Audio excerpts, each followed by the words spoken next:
Picture this. You're sitting in a courtroom, and the person who tried to take your home is standing before the judge with a smug grin, confident they've got it all under control. But then, bam! A video pops up on the screen. There they are, counting stacks of cash and negotiating shady kickbacks.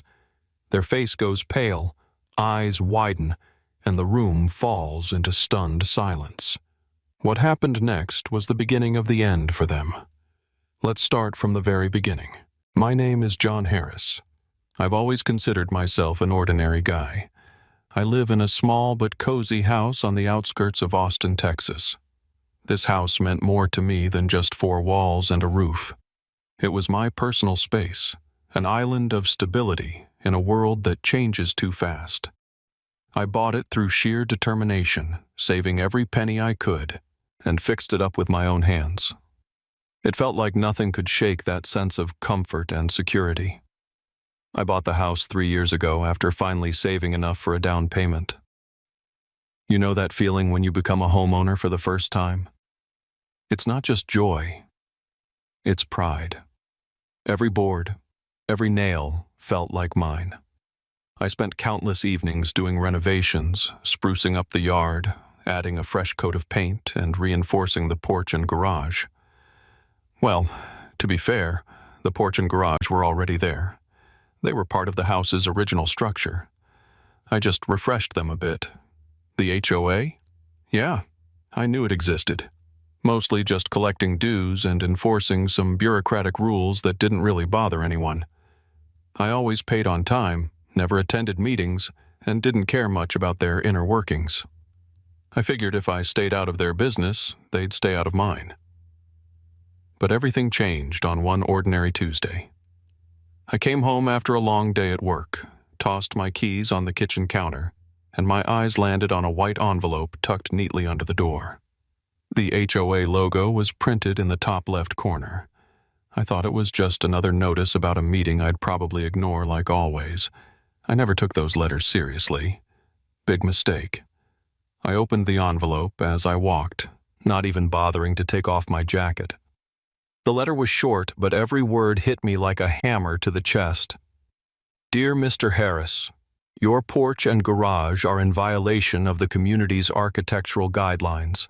Immediate removal of these structures is required to avoid fines. I froze in the middle of the kitchen. What guidelines? The porch and garage had been there long before I bought the house. I'd seen old photos, even talked to the previous owner. These weren't some DIY add-ons. They were part of the original build. I thought, it's probably a mistake. Bureaucracy, paperwork mix-up, nothing to worry about. I folded the letter and stuck it on the fridge. I figured I'd deal with it over the weekend. A few days passed. Friday evening, I came home to find another envelope. This time, not just a notice, but an official letter stamped in red.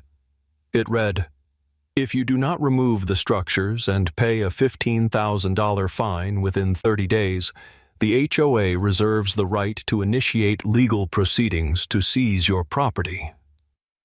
I read it over and over. Seize my property? For what? For having a porch and a garage that were there before I even bought the place? I felt like I was in some surreal nightmare where logic didn't apply. I'd paid all my taxes on time. I'd broken no laws. I'd never received a single complaint from my neighbors, and now they were threatening me with a lawsuit, as if I were some kind of criminal. At first I thought, okay, I'll just call the HOA, explain the situation, and clear this up. So I did. A woman with a cold, sharp voice answered. Her name was Karen Drake, chair of the HOA board. Good afternoon. This is John Harris. I received your letter about the porch and garage. There must be some kind of mistake. Mr. Harris, she replied curtly, we've thoroughly reviewed the documents. The violation is clear. You are required to comply with the rules like everyone else. I tried to argue, to explain that these structures had been there long before me, that I hadn't violated anything. But Karen wouldn't listen. She kept cutting me off, repeating the same thing like a robot. You must correct the violation. Failure to comply will result in consequences. I hung up feeling like something was off. This wasn't just bureaucracy. There was something else in her tone.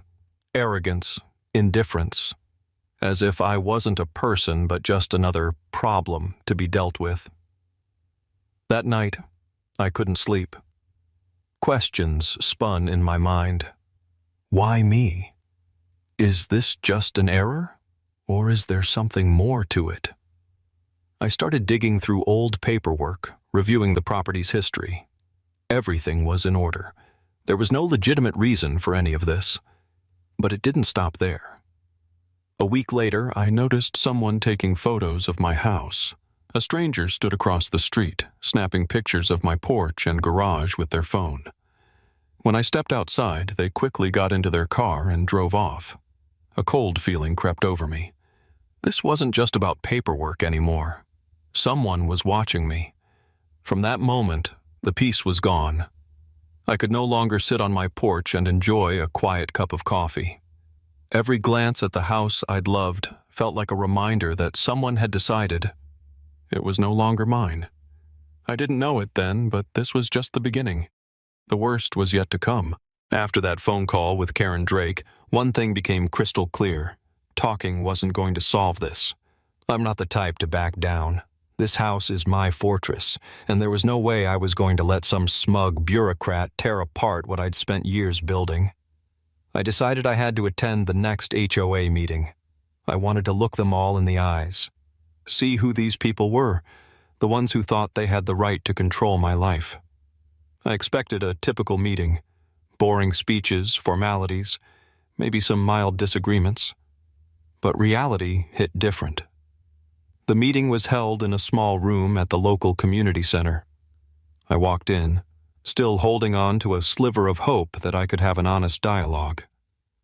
There were about 10 people, most of them with that look, you know the one, like they genuinely believe they're more important than everyone else. At the center of the room, behind a long table, sat Karen Drake.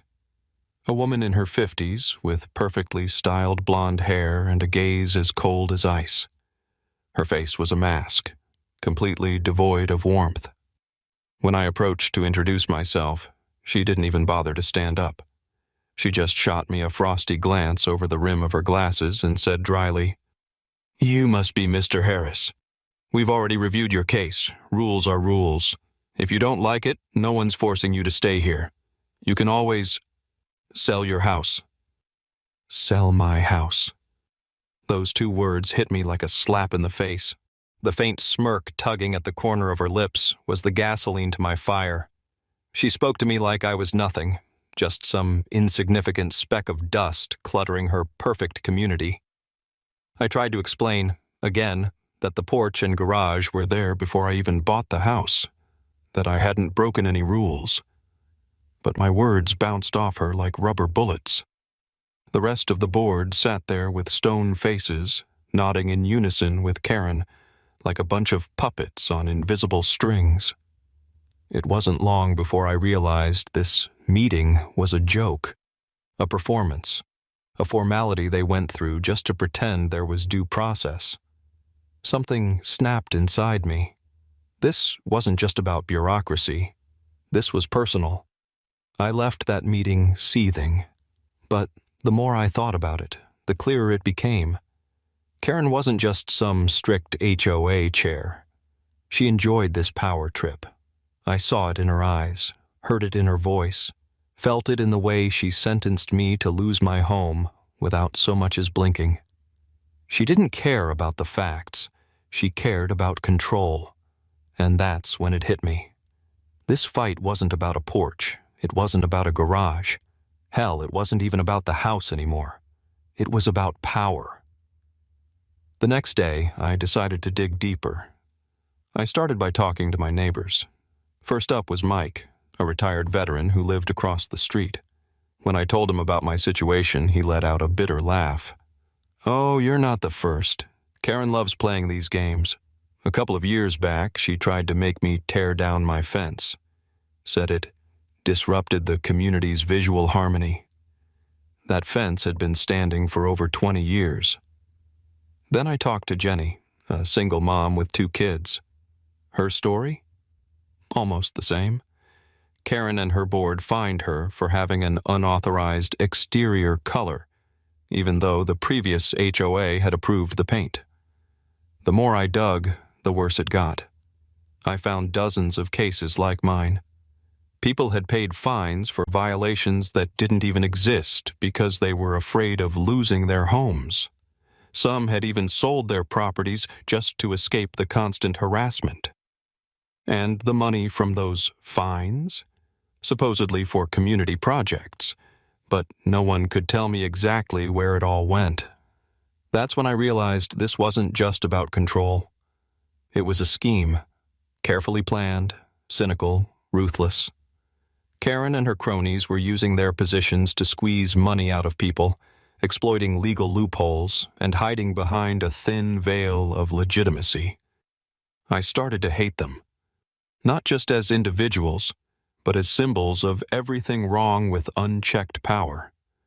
Every time I passed their office, my chest tightened. It was this feeling I can't fully describe, a mix of rage, helplessness, and a burning need to fight back. But I also knew this: fighting alone would mean losing. They were organized. They had the power. They had the resources. And me? I was just another name on their list, another easy win in their playbook. But that's exactly what became my turning point. I wasn't going to be another checkbox on their record of successful cases. If they thought I'd fold like the others, they were dead wrong. That's the moment a plan started to form in my mind. I didn't know exactly how I'd do it yet, but one thing was certain: I'd find their weak spot. And when I did, they'd regret ever coming after me. When you realize you're up against not just a person, but an entire system, despair creeps in. But it didn't stay with me for long. It burned away, leaving behind something purer. Cold, focused rage. And rage? Rage is the perfect fuel for action. They wanted to take my home? Fine. But I'd take something far more valuable from them. Their power, their reputation, their smug sense of control. I decided I wouldn't just defend my house. I'd destroy their entire scheme. Step 1. Find an ally. I didn't just need a lawyer. I needed the lawyer, someone who knew how to fight corrupt systems, someone who'd seen this kind of thing a dozen times and wasn't afraid to punch back. That's when I found Amanda Reeves.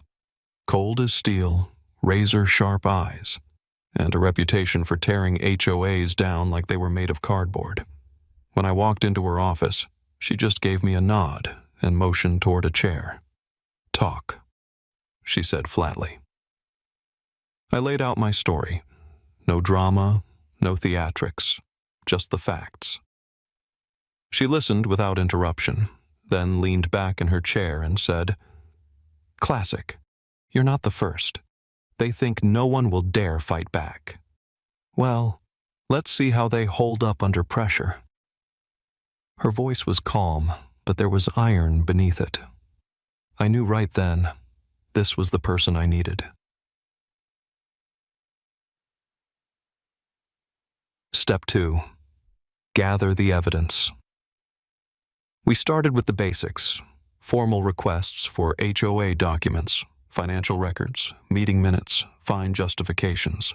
It was a legal formality, and I knew they wouldn't give us everything. I was right. They sent over a pile of papers that looked like they'd been thrown together at the last minute. Inconsistencies everywhere. Missing dates. Sketchy signatures. Amanda flipped through one of the documents, smirking. "You know what this means?"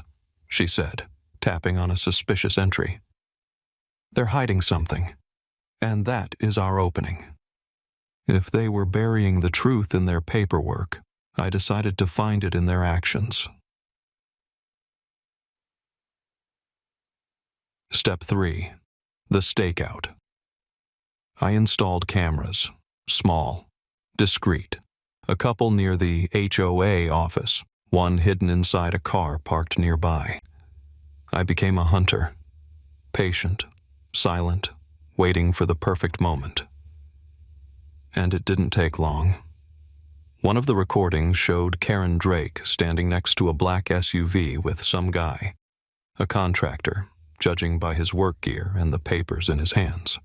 They spoke in hushed tones, but the mic picked up enough. "We'll call it a scheduled improvement," Karen whispered, slipping an envelope into his hand. "The HOA covers the invoice, and you kick back, as agreed." I watched that video over and over, and every time a wave of dark satisfaction washed over me. They thought they were untouchable. They didn't know I was recording their dirty little deals, but it still wasn't enough. Step 4. The Insider. Amanda tracked down Lisa, a former HOA accountant who'd worked there for a couple of years before quitting. At first, Lisa was cautious, almost scared. "I don't want any trouble," she said at our first meeting. But when I showed her the footage of Karen, something shifted in her eyes. She knew more than she was letting on. At our next meeting, Lisa brought a USB drive. "I saved these just in case," she whispered.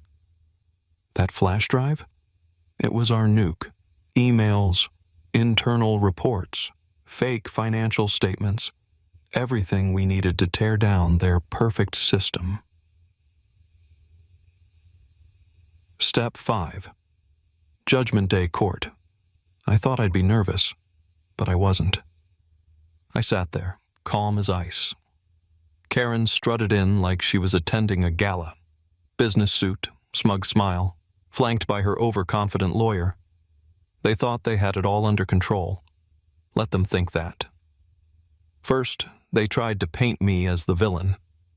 Karen confidently droned on about violations, community guidelines, and how everyone must follow the rules. Her lawyer babbled about the importance of maintaining discipline in residential areas. Then Amanda stood up. She didn't raise her voice, didn't need to. Her calm was scarier than any shouting could have been. "Your Honor," she said smoothly, "we'd like to submit evidence." We started with the financial records. The judge flipped through them, eyebrows slowly rising. Glaring discrepancies. Payments for repairs that never happened.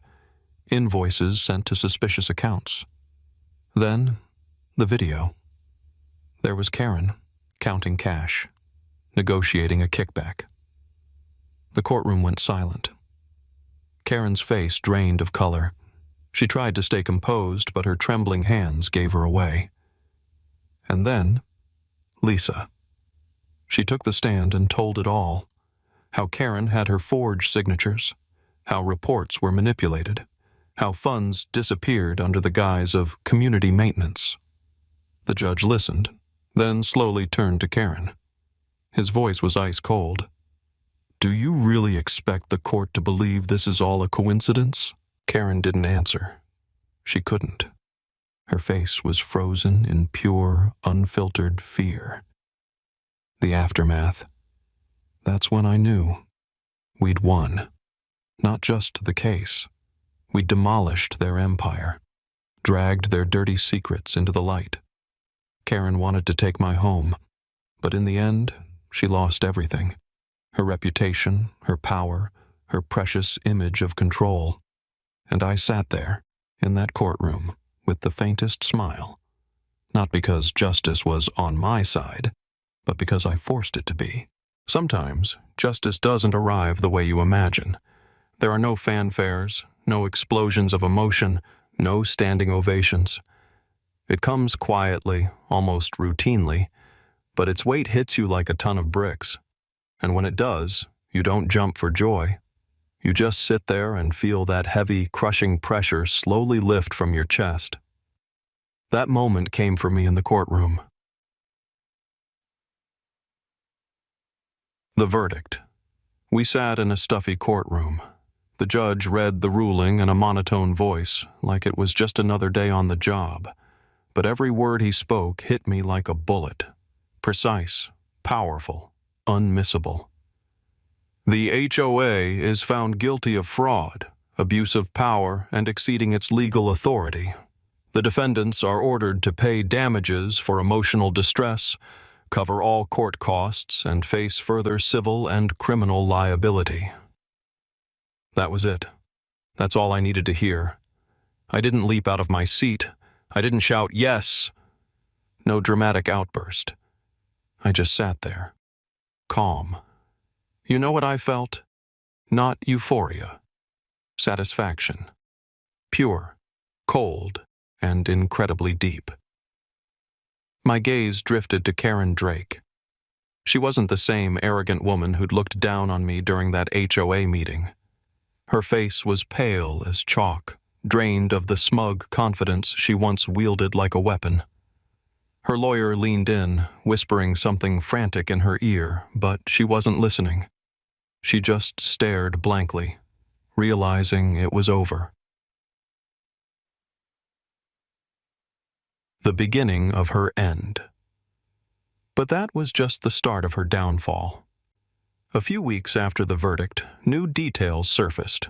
Turns out Karen and her cronies had been cooking the books, evading taxes and laundering money through shell companies. What began as a simple HOA dispute spiraled into a full-blown financial investigation. The irony? All the evidence we'd gathered to save my house became the smoking gun in a criminal case against her. Karen was arrested, charged with fraud, embezzlement, and abuse of power. For someone who thought she was untouchable, it was the ultimate blow. The HOA, they were drowning in debt, scrambling to cover losses, pay fines, compensate victims, and you'll never guess where they started. They put the HOA office up for sale.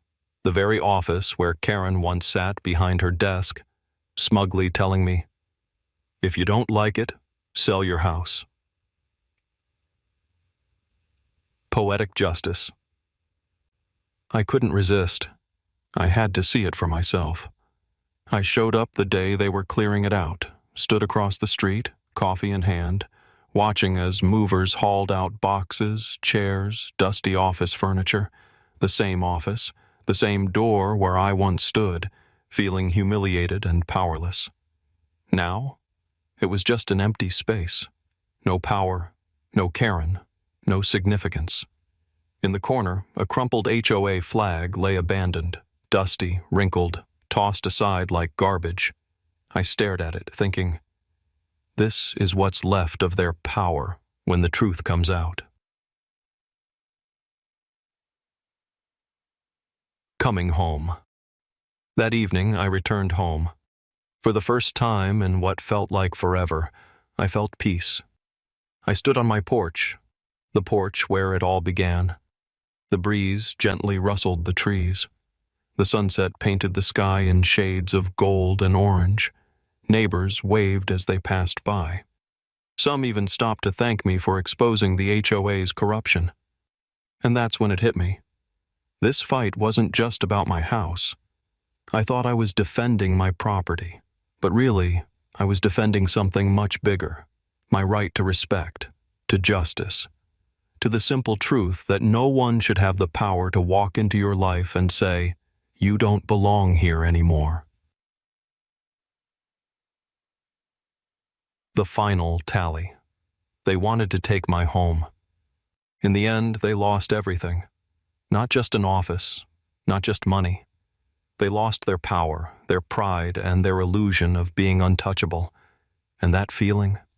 It wasn't just joy. It wasn't just pride. It was satisfaction. Pure, absolute, and well-earned.